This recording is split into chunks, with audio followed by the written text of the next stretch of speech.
Учурда алдамчылар жарандарды алdoonун жаңы түрлөрүн жана схемаларын ойлоп табууда.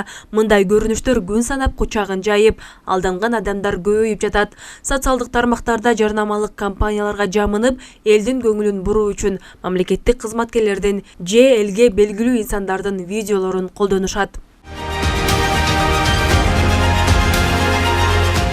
Интернет алдамчыларынын тузагына түшүп, жабыркап калбаш үчүн жарандар алдын ала акча которуулардан баш тартуусу керек. Мындай билдирүү менен Талаш шаардык прокуратурасы коомчулукка кайрылды. Алдамчылардын тузагына түшкөндөр мурдагы жылдарга салыштырмалуу өсүп кеткен. Тилекке каршы өсүү динамикасы байкалып атат алдамчылык фактысы боюнча.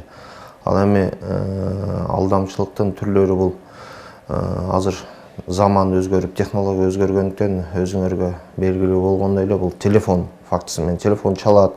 Сиздин күйөө балаңыз кандайдыр бир кырсыкка учурап калды, же болбосо энеси телефон менен технология баягы интернет аркылуу кээ бир жарандарыбыз баягы мүлк сатып алуу боюнча Лалафу тиркемелерине кайрылып, ал жерден өздөрүнүн байланыштарын, телефон номерлерин, абоненттик номерлерин менен койгондо алдамчылар ошол жерден чыгып, сиз сатып ала турган баягы мүлк, кандай дерсиң, машина же болбосо бир буюмдарды айтып, мынча акча которуп турсаңыз, деп арзан баада кылганда алдыңкы бир какой-то бир пайызын которушат.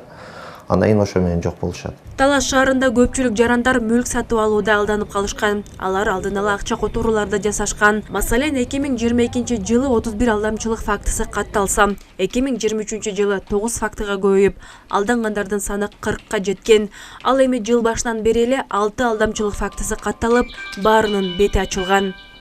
Ал жерде ар кандай бирөөнү 20 000 сомго, бирөөнүн машинасын алат, башка жакка алып барып сатып берет, дагы башка бирөөнүн машинасын алат, башка жакка там кээ бирлердики 200 000, 300 000, эң чоң ошо 300 000ден, анан 20 000 сомдон башталгандар бар.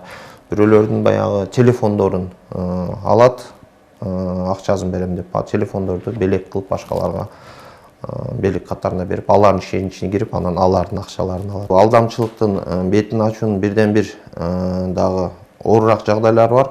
Кайсыл учурда алдамчылык, кайсыл учурда бул жарандык тартипте карала турган, сот тартибинде карала турган маселелер да бар. Жабыркаган жарандар дароо эле аймактык ички иштер бөлүмдөрүнө кайрылышат. Мындан улам милиция кызматкерлери жарандарга эскертүү иштерин ар дайым жүргүзүп келишет. Адамдардын ортосунан келип чыккан пикир келишпестиктен азыркы учурда аябай көйгөйлүү маселе болуп турган бул телефон аркылуу ишенин ичине кирип алдамчылык кылгандары, жана ошондой эле интернет булактары менен түшкөн арыздар бар. Ички иштер органдарынын тарабынан социалдык роликтер таркатылат. Алдамчылыкка кабыл болгон адамдар эмне кылыш керек жана эмне кылбаш керек тууралуу маалыматтар таркатылат. Интернет жана технология өнүккөн заманда алдамчылар адамдарды алdoonун түрдүү айла амалдарын таап чыгууда. Мындан улам ар бир жаран өзүнө сак болушу керек. Ошондой эле алдамчылардан сырткары карызга же пайызга акча берип кайтара албай жүргөн жарандар да көп кайрыларын Талаш шаардык прокуратурасы билдирет. Айжамал Байырбек кызы, Бекжан Жумабек уулу, Эркинай Жумабекова, Талаш шаары.